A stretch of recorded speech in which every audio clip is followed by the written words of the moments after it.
Halo, selamat pagi adik-adik. Bagaimana kabar kalian hari ini? Kak Linda harap kalian semua dalam keadaan sehat. Kita akan mendengarkan firman Tuhan ya. Namun sebelumnya kita akan berdoa terlebih dahulu. Tuhan Yesus, kami bersyukur jikalau pada hari ini kami boleh kembali beribadah kepada Engkau walaupun di rumah kami masing-masing. Tuhan memberkati kami sepanjang kami mendengarkan firman Tuhan. Di dalam nama Tuhan kami Yesus Kristus kami sudah berdoa. Haleluya, amin. Nah adik-adik coba lihat gambar ini. Menurut kalian ada berapa banyak ikan di gambar ini? Coba kalian lihat dengan baik. Ada 1, 2, 3, atau 20, atau 50? Terlalu banyak ikan. Kita hari ini akan mendengarkan cerita tentang ikan yang bahkan jauh lebih banyak daripada ini. Pada suatu hari, Tuhan Yesus menampakkan dirinya lagi. Setelah Tuhan Yesus bangkit, Tuhan Yesus menampakkan dirinya ke banyak orang.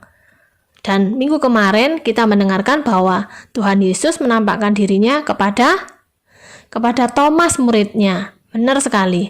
Tetapi kali ini Tuhan Yesus menampakkan dirinya lagi kepada murid-muridnya. Kalau namanya murid-muridnya berarti lebih dari 1 orang ya. Di pantai Danau Tiberias. Ia menampakkan diri kepada murid-muridnya yang sedang berkumpul di pantai.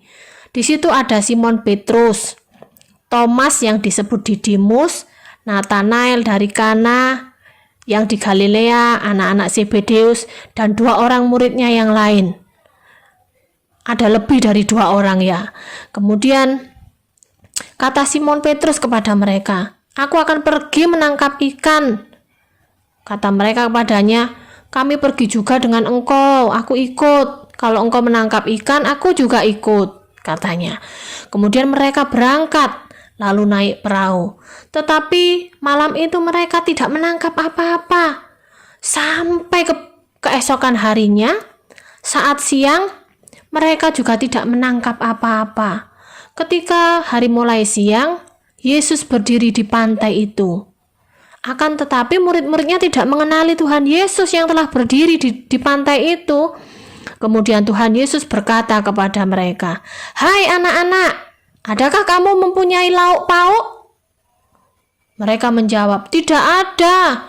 Bahkan kami sepanjang malam menangkap ikan tapi tidak menemukan apa-apa.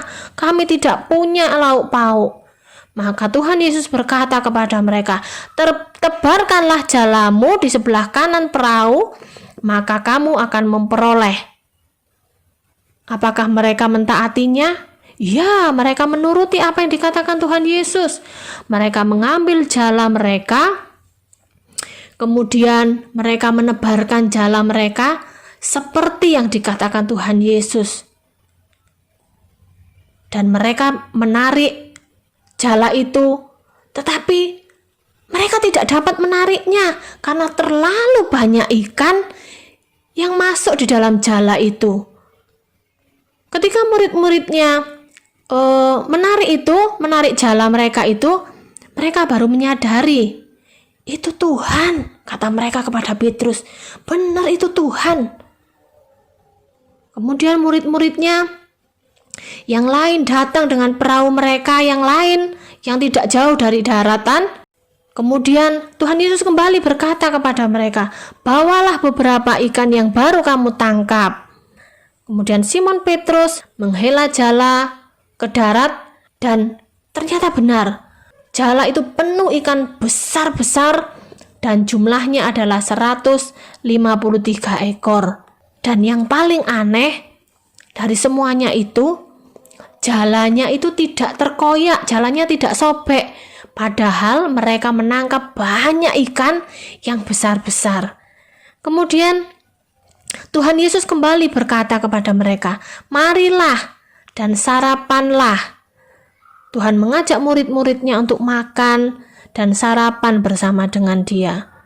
Murid-muridnya sembari makan hanya diam saja, tidak berani berkata, "Siapakah engkau?" Tidak berani. Mereka menyadari dan mengetahui bahwa itu adalah Tuhan. Dan itu adalah ketiga kalinya Tuhan Yesus menampakkan diri kepada murid-muridnya sesudah ia bangkit dari antara orang mati.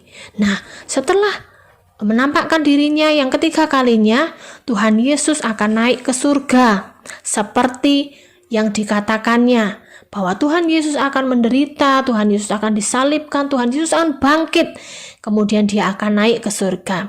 Nah, itulah akhir dari cerita kita pada pagi hari ini, bahwa Tuhan Yesus menampakkan diri kepada murid-muridnya sebanyak 3 kali. Kemudian dia naik ke surga. Dia naik ke surga, dan kemanakah dia pergi sesudah itu? Dia menyediakan tempat bagi kita, anak-anak Tuhan, orang-orang yang percaya kepada Tuhan. Kita akan berdoa karena kita sudah mendengarkan firman Tuhan, tetapi tugas kita hari ini, tugas adik-adik hari ini adalah Tuhan Yesus menampakkan dirinya sebanyak 3 kali kepada siapa saja. Gitu ya, dijawab, nanti dikirimkan videonya. Itu adalah rangkaian cerita kita sepanjang setelah Tuhan Yesus bangkit. Jadi yang pertama Tuhan Yesus menampakkan diri kepada siapa, kemudian yang kedua kepada siapa, dan yang ketiga kepada siapa. Bagaimana bisa Tuhan menampakkan dirinya? Bagaimana Tuhan bisa hidup setelah mati? Itu adalah karena Tuhan Yesus adalah Tuhan yang luar biasa, Tuhan yang berkuasa, Allah yang berdaulat. Dia tahu kapan dia akan mati, kapan dia akan hidup, kapan dia akan naik ke surga. Tuhan tahu, karena Tuhan Yesus punya kuasa atas segala sesuatu. Baiklah, kita akan berdoa untuk mengakhiri firman Tuhan kita pada pagi hari ini. Mari kita satu di dalam doa. Sungguh kami bersyukur ya Tuhan, jikalau kami memiliki Allah seperti Engkau, Tuhan Yesus yang penuh kuasa itu, yang telah mati bagi kami untuk menebus dosa kami dan bangkit, dan Engkau telah naik ke surga untuk mempersiapkan tempat bagi kami. Terima kasih ya Bapa, terima kasih Tuhan untuk setiap kasih-Mu. Di dalam nama Tuhan kami Yesus Kristus, kami sudah berdoa. Haleluya. Amin.